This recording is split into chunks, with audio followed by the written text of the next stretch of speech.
사도신경하심으로 우리의 신앙을 함께 고백하겠습니다. 전능하사 천지를 만드신 하나님 아버지를 내가 믿사오며 그 외아들 우리 주 예수 그리스도를 믿사오니 이는 성령으로 잉태하사 동정녀 마리에게 나시고 본디오 빌라도에게 고난을 받으사 십자가에 못 박혀 죽으시고 장사한 지 사흘 만에 죽은 자 가운데서 다시 살아나시며 하늘에 오르사 전능하신 하나님 우편에 앉아 계시다가 저로서 산자와 죽은 자를 심판하러 오시리라. 성령을 믿사오며 거룩한 공예와 성도가 서로 교통하는 것과 죄를 사하여 주시는 것과 몸이 다시 사는 것과 영원히 사는 것을 믿사옵나이다. 아멘.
오늘 우리에게 주시는 하나님 말씀은 요한복음 8장 32절입니다. 함께 합독하겠습니다.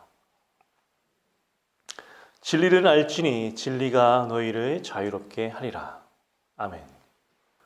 요즘은 잘 쓰이지 않는 단어이죠. 진리입니다. 요즘 현대인들은 상대적인 진리를 갖고 있어서요. 너도 옳고 나도 옳다라는 이런 인식을 갖고 있습니다. 그러나 사람들이 말하는 너도 옳고 나도 옳다라는 이 말 속에는요, 굉장히 평등하고 또한 굉장히 좋은 말로 생각하지만 그 말은요, 사실 우리 둘 다 정답이 아니야 라는 이런 의미를 내포하고 있습니다. 왜냐하면 정답은 하나밖에 없거든요. 정답이 여러 개면 그것은 정답이 아니라 의견입니다. 사견입니다. 물론 세상은요, 여러 가지 의견이 있을 수 있습니다. 그리고 다양한 루트가 있을 수 있습니다. 그래서 그보다 더 좋은 의견, 루트를 찾아서 좋은 것들로 사람들을 인도한다면 사실 좋은 리더자라고 얘기할 수 있죠. 예를 들어 제가 고향 논산으로 가려고 하는데요. 사실 여러 가지 길이 있습니다. 요즘 티맵을 키면 요즘 좋은 길, 안전한 길, 빠른 길로 여러 가지 루트를 계산해서 안내해 주죠. 그러나 가는 길은 여러 가지일 수 있겠지만요. 그러나 제 고향 논산은요, 한 군데밖에 없습니다. 충남에 있는 논산밖에 없다는 거죠. 사람들은 진리라고 이야기하면 고리타분하다고 얘기하지만 사실 그것은요, 정답도 모르고 그냥 편하게 너도 맞고 이것도 맞고라는 그런 의견들, 개인들의 사견만 있을 뿐입니다. 그러니 얼마나 혼란스럽겠습니까? 정답도 모르고 100명이면 100명, 1000명이면 1000명 모두 다 의견을 말하고 이것이 정답이라고 얘기하니 누구의 말을 따를지 헷갈립니다. 그런데 예수님께서는 이렇게 말씀하십니다. 너희가 진리를 알지니 진리가 너희를 자유케 하리라. 너희들은 절대적인 진리를 알 것인데 그 진리가 너희를 옥죄는 것이 아니라 우리를 자유케 한다는 겁니다. 이 진리라는 말을 요즘의 시대에 맞게 팩트라고 한번 고쳐볼까요? 여러분 그렇지 않습니까? 팩트를 알면 뭡니까? 자유하게 됩니다. 요즘 대선이 얼마나 비호감 대선입니까? 정말 누구를 뽑아야 할지 모르겠다고 많은 국민들이 이야기합니다. 누구는 욕설을 잘한다고 하고요. 누구는 무당하고 친하다고 그러고요. 그런데 만약 우리가 그 사람들의 대선 후보들의 진심을 안다면 그 사람들의 능력을 진실로 팩트적으로 알고 있다면 우리의 선거가 얼마나 자유롭겠습니까? 문제는 우리가 그 사람들을 잘 모르기 때문에 선거하기가, 투표하기가 어렵다라는 거죠. 그렇습니다. 팩트, 진리를 알면요. 그것은 우리를 옥죄는 것이 아니라 자유케 합니다. 자, 그렇다면 진리는 무엇일까요? 예수님께서 말씀하신 진리는 무엇일까요? 이 진리라는 그릇 안에 많은 것들이 담을 수 있겠지만 오늘 본문에서는요, 이 진리를 하나님의 말씀이라고 지칭합니다. 31절, 예수께서 자기를 믿는 유대인들에게 이르시되 너희가 내 말에 거하면 참으로 내 제자가 되고, 내 말 무엇입니까? 하나님의 말씀이죠. 그 말씀 안에 거하면 너희가 제자가 된다는 거예요. 자, 그렇습니다. 이 제자는 진리를 아는 사람이고요. 자유로운 사람이라는 거예요. 세상에서 가장 자유로운 사람은요, 바로 하나님의 말씀을 믿는 우리 그리스도인들입니다. 돈과 권력과 인기를 가지고 있으면 사람들이 많아져서 내 마음대로 할 수 있다고요? 예, 여러분 그것이 사라진다면 여러분들은 초라하게 늙어갈 것입니다. 여러분 우리는요 하나님의 말씀을 받아들인 사람, 하나님 말씀 안에 있는 거하는 사람입니다. 하나님의 말씀이 무엇입니까? 이 우주에 대한 팩트, 이 우주가 어떻게 시작되었고 이 우주가 어떻게 끝나는지, 그리고 그 속에서 우리가 어떻게 살아야 되는지 알고 있는 팩트, 진리를 아는 사람들 아닙니까? 그러니 우리의 인생이 너무나 자유로운 것이죠.